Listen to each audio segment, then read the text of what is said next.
Hello everyone, and welcome to the Pottery Writing for Comics workshop. My name is Caitlin, and I'm going to be your, instructor for today when it comes to today's workshop. I was told that many of you have previous writing experience, but haven't necessarily written for comics before. So hopefully this workshop will give you some insight and some ways to go about getting started.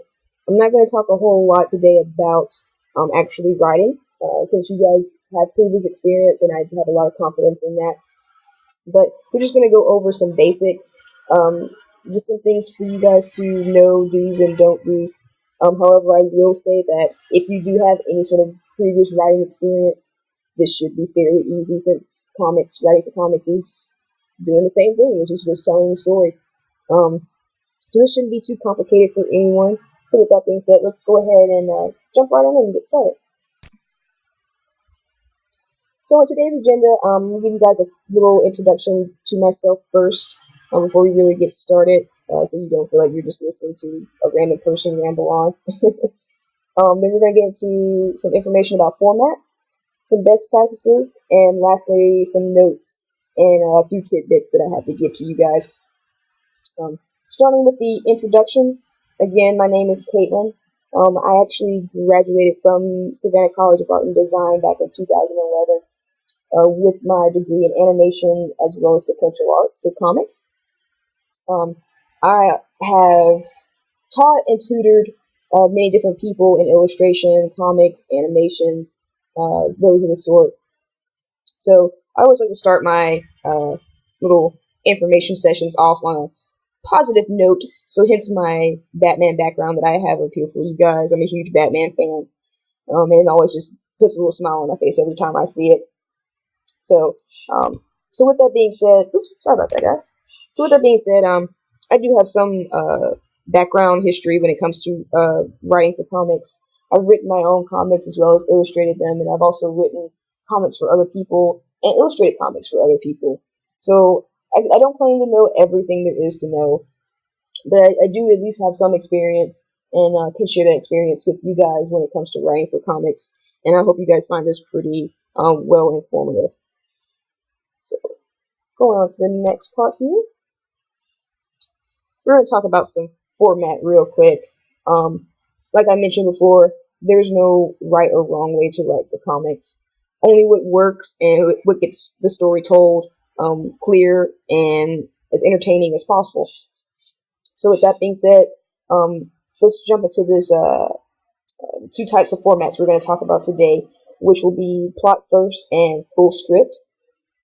Now, either one of these you guys can use.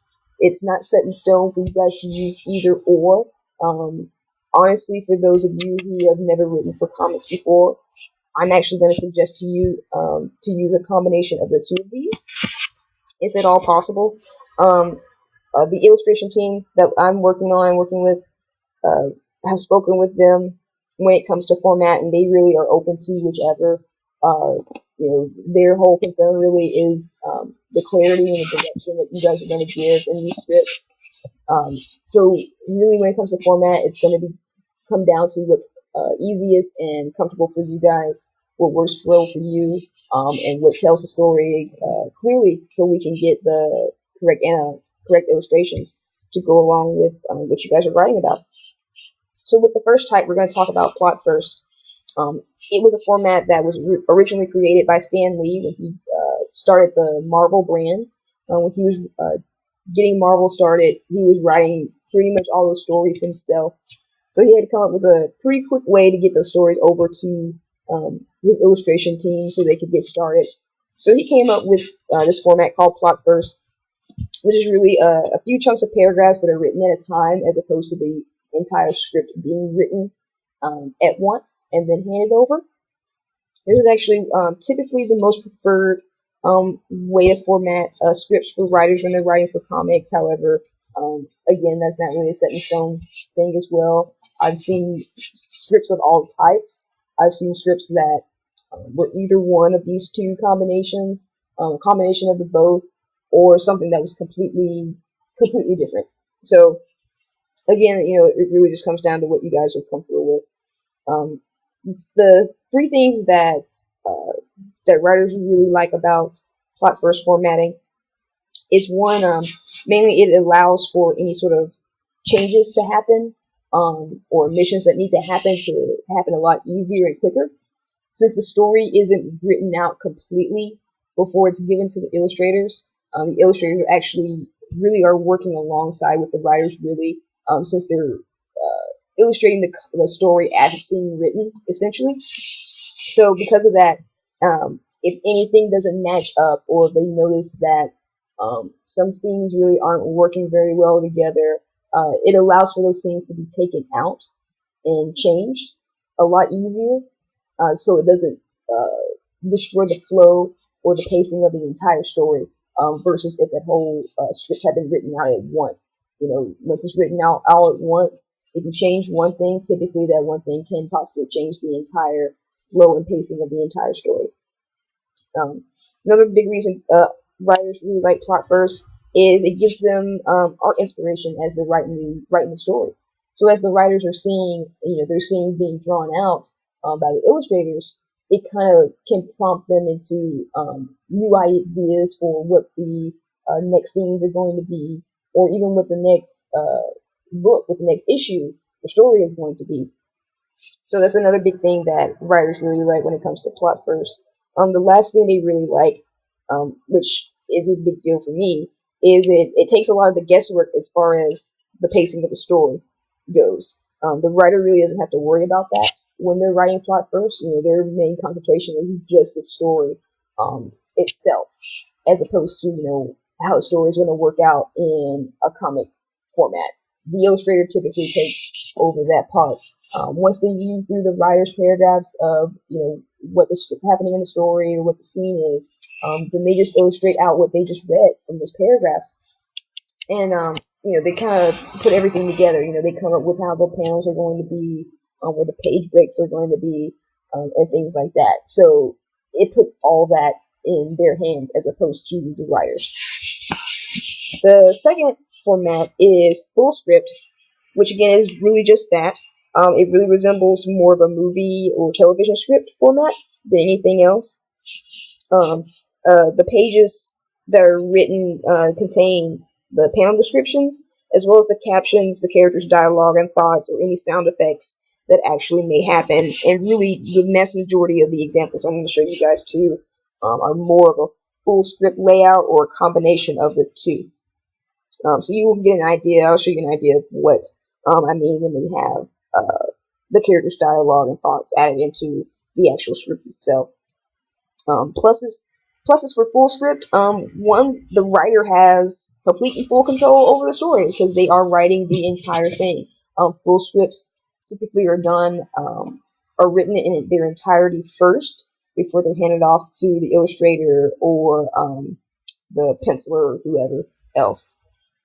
So that's just like really the biggest negative when it comes to full script, is the fact that all the rest of the production team typically is waiting on the writer to actually finish the story before it's all handed out, and then it just sort of like slow trickles down from there, as opposed with plot first, where things are kind of all moving at the same time. Another plus for full script is writers can improve their own ideas. Since they have full control of the story, they can kind of edit themselves as they're writing it and come up with their own ideas as they're writing it, versus looking for inspiration through other sources or in other ways. So again, like I mentioned before, guys, this really is going to be up to you and what works best. However, of course, if you write something, you want to have another set of eyes go over it. Totally open to doing that. You guys just have to let me know, and then we can go over the whole thing together. So that's just a little bit about formatting real quick. On to the next part here, where we're going to talk about some best practices. The first part we're going to talk about with best practices is we're going to go over pages, the panels, and really overall just the pacing, and show you guys how, for those of you who've never written for comics before, you can get an idea, an example of how pacing works. Typically how a lot of some comic artists and writers look at or view their pages and their panels, and how they go about getting that pacing or figuring that pacing out. We're also going to go, I'll give you at least my way of going about it, how I look at it. We're going to talk about a little bit about shots and beats, which is really just pacing, and pages and how they really are, the scenes within the story. We're also going to get into talk a little bit about direction and clarity. I'm going to give you guys some in-script writer examples where the writer actually gives their own examples to the illustration team of what they're talking about. And then we're also going to talk about direction and how too much can be really dangerous and pretty confusing. And I'm going to give you guys at least one example of that, just so you can get an idea of how description when you're writing for comics can kind of be a bad thing. I know as writers, we're really told to, describe things, description, because when you're writing, there are no visuals. You kind of have to come up with, this world and put that world into the reader's mind with a lot of descriptions. However, the only thing when you're writing for comics is sometimes that those descriptions can get really confusing. So I'll go over some things with you guys and give you a quick example of that, just so you can see it and you'll have an idea of what I'm talking about. So with that being said, let's jump right on into here to the pages and panels real quick. This first example I'm showing you guys comes from a good friend of mine named Ben McGee. This was a story he wrote called The Cage that I illustrated for him. The part to the left here is just a short excerpt from the story itself, from page 1 and page 2. I just took this little portion here right at the end of page 1 and starting at page 2 with these 3 panels here. So we can talk a little about pacing and pages, and so you can also get an idea of, like I mentioned before, where I said how 1 page of written text usually equals to like 1 panel or 1 page in a comic book, and how that can change up or be broken up sometimes. So in this excerpt here that I'm showing you guys, hold on, this on the screen.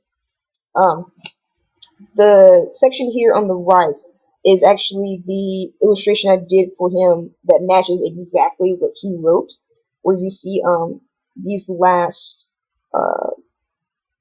2 pages here really are these 2 panels here, panel 4 and panel 5, where the character gets up from his seat and comes over to the door to actually see who's on this other side.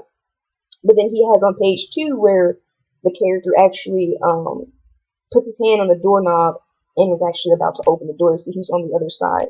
To see who's on the other side. So initially, like I said, I sketched it out to be exactly how he wrote it. But then even after doing that, I realized that there was a chance to kind of combine some things here, where I could take this panel 1 on the second page here and actually make it a 6th panel that goes under here, because I just felt like it just flowed better and gave a chance to add some suspense to the story here.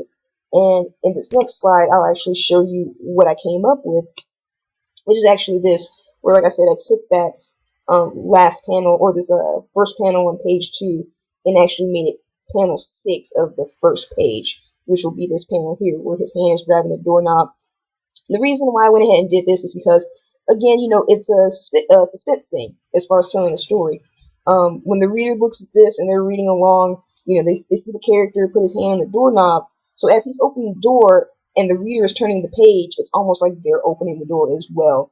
So that page turn really is that introduction to who's on the other side of the door, what they want, and kind of leads up to that suspicion of can't talk tonight. That suspense of what's on the other side.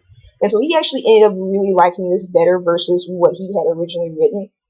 And he really preferred and liked the fact that I had took this panel 1 here and actually made it a 6th panel on this first page. So that's just an example to give you guys about how even when you write something and you think it may flow well, how the artist can actually come in and kind of make a little suggestion to be like, oh, well, we actually can, we can push this even more, where we're adding a little edge to what's going on for the reader, and we can just go ahead and bump this 1 panel up here to kind of add to the whole this first whole scene here, and give it like a nice little piece of suspense at the end for the reader.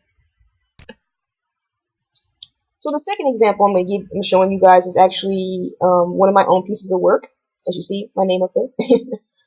This is a comic that I actually wrote and illustrated myself.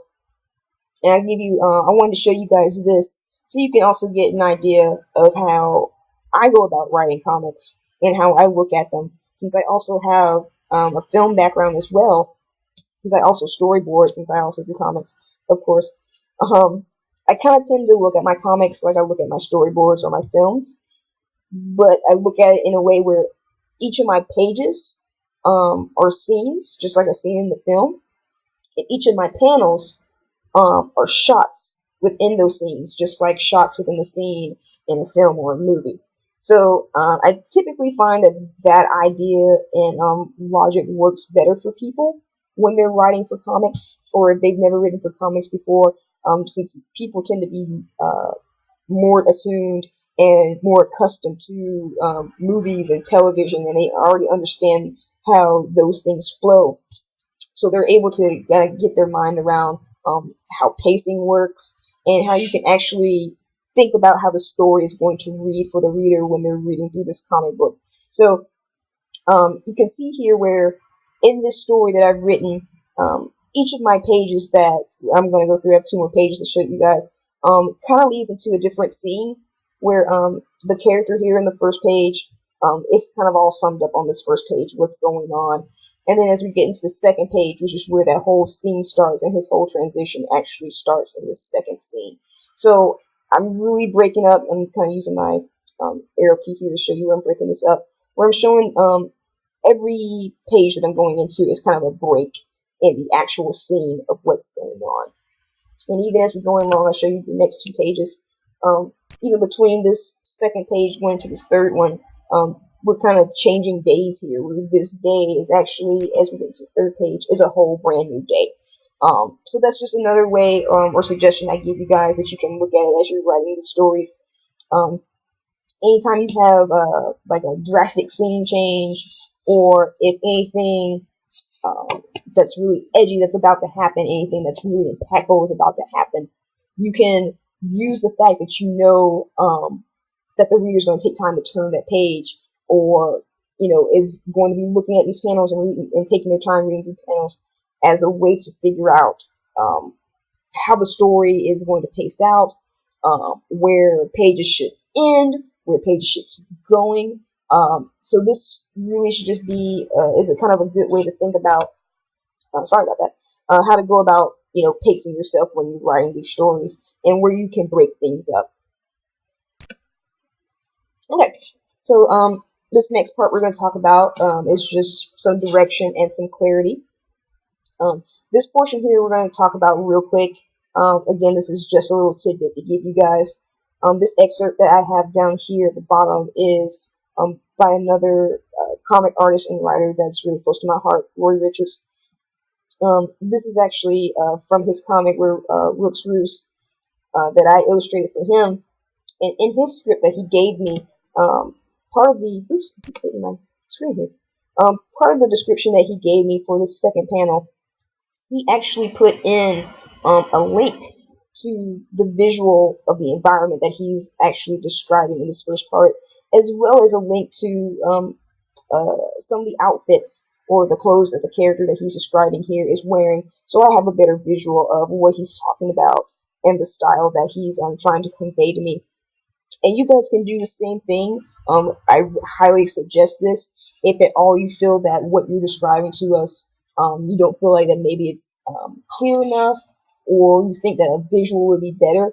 You can totally add those things into the actual script itself. You can put them in parentheses, put them in italics, make them bold. One of the suggestions I put up here is you can even, put in parentheses, like see Mario the Box Cat on YouTube, or Google or Bing, you can even use things like that. Writers who are also comic illustrators, they tend to even draw, they'll even draw out little thumbnails on the side of what they're writing to kind of just give some sort of hint or idea of how they visually are seeing what's happening in the scene or what's going on in the panel. So that's one thing that you guys are totally open to do, and I highly suggest it. Okay, this part we're going to talk about is more so around clarity. Again, this excerpt comes from, again, The Cage, written by Ben. Although Ben is he's a great artist and an even better writer, however, Ben does tend to suffer from overdescription as a comic writer. So these pieces here or parts here that I have for you are actually sections from page 1, page 2, as well as page 3. And these are some panels from each of these pages that he is describing, and all three of these panels are actually describing the exact same scene. Um, Even though there's different things that are happening in these scenes, it's the exact same scene that's being described. However, he kind of almost confuses himself, and kind of confused me when I first read this, where I had to read it quite a few times to wrap my head around what he was getting at and what he actually was describing. He gives directions about where characters are within the panel, where things are within the panel. Excuse me, he continues to give those descriptions throughout each of these as he's writing them out. However, over time, he kind of switches up where things are within the panel or within the page. The thing with this, though, is when you're writing for comics, when you start switching up, where your characters are, they're on the left side of the panel, or then the next thing they're on the right side of the panel, and things like that. You really have to be careful about it, because this is a flat, uh, 2D piece of work. This isn't a film, this isn't a movie, this isn't television where we actually have a physical camera that we can move around and that the viewer can kind of fill in the blanks themselves on, where things are positioned in space, where things are in space. So the fact that this is, a flat piece of work that people are going to be looking at in a two-dimensional space, they don't really have the ability to see the entire space or the entire room the way they would with a film or a television where there's an actual physical camera. So that's just one thing to really keep in mind, guys. Don't try to. I wouldn't recommend having your characters bouncing around within the panel a whole lot, because it can confuse the reader to where things are, especially if people are just standing there and talking. Especially in a scene like that, where it's kind of already set up that one person's on one side of the room, the other person's on the other side of the room. You kind of want to keep it like that, unless something drastic is happening or going on. So again, that's just another thing that I've noticed that not all writers do, but some tend to do, and it can happen. I've even done it myself, to myself when I'm writing, where I've even confused myself when I'm giving descriptions on where things are and how they should be. So just be mindful of it, guys. As you're writing, like I said, you can read through here, and you can, like I said, this is the exact same scene. So if you're reading through this and it confuses you, then 9 times out of 10, it's going to confuse us as the illustrator, as well as possibly the readers themselves. So yeah, just be cautious and be mindful of that. Okay. Lastly, guys, just a couple things I'm going to go over real quick and let you know when it comes to writing for comics. Just some notes and quick tidbits. First off, you want to keep the story moving. We don't want to bore readers, our audience. And the fact that this is a comic. Like I said, this is a 2D flat 2D space that people are going to be looking at. So we want to keep them entertained and as on their seat as much as possible. So you always want to have action. You don't want to have too many places where there's just people talking, just a bunch of talking heads, because it's going to get boring very, very quickly, like maybe within the first second set of dialogue that the audience starts reading. Right? So always keep the story moving. Always start your scenes as late into the action as possible. We don't need to see Johnny, come home from work, get out the car, go inside his house, put his keys down, take his jacket off. We don't need to see all of that. If Johnny comes home, and there's monkeys in his house, we want to jump straight into him seeing monkeys in his house. We don't want to see him getting comfortable when he's coming home and all of a sudden there's monkeys there. So if at all possible, start your action as late into the scene as possible. Always keep your action rising and bigger and more dangerous than it was before. That's also another great way to keep readers and your audience engaged, in the story and wanting to come back. If everything is gradually rising in the story, especially in a series like what we're going to be working on for this project, we pretty much want to keep that gradual rising of dangerousness and fear on the rise. So at the end of each book, we want the readers to be, excited and on edge and wanting to know, oh man, what's going to happen next? Like what's going to happen to the next book? So that's just another suggestion of how you can write and keep things moving and keep action going. Another thing to always keep in mind, guys, your pages and your panels. Keep them numbered. Let's keep those numbers, especially if you're gonna be using the full script format style. You always want to number your pages and your panels. This was more so a big deal if we were using hard copies, like you guys were writing hard copies and printing them out and stuff like that, in case like a gust of wind was to come through and blow all the pages around and get all confused and stuff. Having your pages numbered and your panels numbered, helps to put everything back in order. For us, with it being digital, it's really more of a referencing cue. So we can reference back to things a lot easier when you have everything numbered. So yeah, please always keep your pages and your panels numbered if you're going to do it that way. If you're not, and you're just going to give like at least some sort of suggestion or some sort of way where we can know what's supposed to come first, second, third, and so on down the line. Dialogue. Any heavy dialogue you guys write, try to break it up, or at least keep it as short as possible. Because the more dialogue you're going to put into a scene or a panel, typically the less artwork there's going to be. So unless you're describing a scene that's meant to fill an entire page, like a splash page or 2 pages, where there's more room for the artwork and room for the dialogue, try to keep your dialogue to a decent minimum. And that's just something to be cautious about and always think about. The other thing you want to be extremely cautious about is sound effects.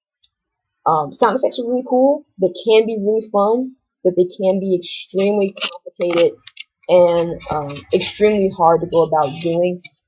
I've seen sound effects that were in comics that made no sense. What was written there made no sense for the object that was making the sound. So it's just something you just want to be very cautious about. As far as advice when making sound or going about sound effects, my biggest thing, especially to anyone who's just starting comics or starting writing for comics, research. Any sort of research reference that you can get from elsewhere, I highly recommend it. If you can't find it, the sound that you're looking for in any other comic book or reference it from somewhere else, sound it out. Make the sound yourself and see what it sounds like and what you feel like it would look written out as far as in a comic. So don't be scared to act some of these things out, especially if you don't already know, you don't have a reference for it. But it is something to keep in mind to be extremely cautious about because they can not make sense. The last thing I want you guys to be aware of is just continuity. And this is something I feel like it's pretty straightforward even for artists even for writers, because even writers have to keep up with what's going on in their own stories and keep things flowing in the right way and where things make sense and you're not just pulling characters or random things out of thin air or taking things that should be there out. So I'm pretty sure you guys are pretty good on the continuity, even later down the line in the story, and even later down when we get into more pages. Okay, guys, so that's really all I have to tell you when it comes to writing comics, as far as a lot of the basic things.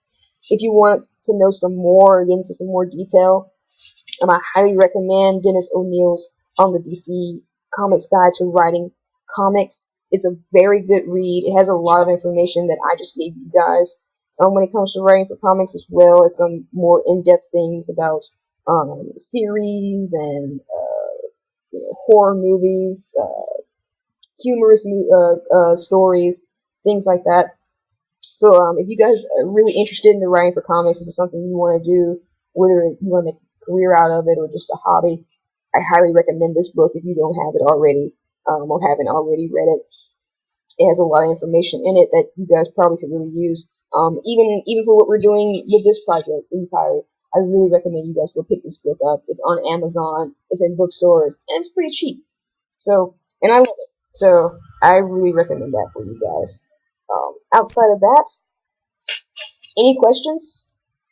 Any questions you guys may have, feel free. You guys can email me. You can ask Jason or Tiffany or Lonnie for my email address. And you can always shoot me an email. Ask me a question if you want me to, go over something or take a look at something, see if it makes sense first. Feel free. There's no problem with that. I'm hopefully can jump on some of your meetings sometime soon so I can actually talk to you guys and you guys can actually have a chance to ask me some questions up front. But if not, like I said again, you can always direct them to Jason or Lonnie or anyone and they can definitely get it over to me. Outside of that, guys, that's really it. Again, I hope this has been very informative and straightforward for you guys as far as writing for comics. And I hope we can get together and really enjoy this project. So I'm really excited to work with you.